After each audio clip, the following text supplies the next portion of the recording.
এক পোলা এক মায়ের খুব ভালোবাসে, হুম, দুনিয়ায় আর কিছু চাই না মায়া ছাড়া।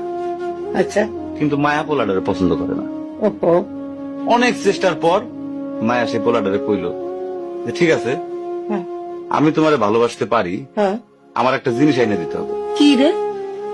পোলাটা তখন কইল যে তোমারে পাওয়ার লিগা আমি দুনিয়ার যে কোনো জায়গা থেকে যে কোনো জিনিস এনে দিতে পারি। হ্যাঁ, হ্যাঁ। মায়েরা তখন কইল তুমি তোমার মায়ের কইলজাটা আমার এনে দাও। কি ক- কি ক- কি- কি- কি- মনে হয় না?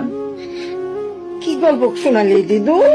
পোলা তখন দৌড়াইতে দৌড়াইতে তার মায়ের কাছে গেল, হ্যাঁ, মারে যা কইল হ্যাঁ, মা আমি একটা মায়েরে ভালোবাসছি, আমি তারে ছাড়া বাঁচুন না।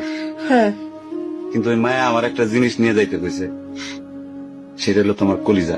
তুমি যদি তোমার কলিজাটা আমারে দাও, ওই মায়াটা কলিজাটা পাইলে আমার ভালোবাসবে। মা তখন কইল তুই আমার একমাত্র বুকের ধন, তোর সুখের জন্য আমি সবকিছু করতে পারবো। পরে মা বুকটা ফাইরা কলিজাটা বাইর করে পোলার হাতে দিল। আহারে মা।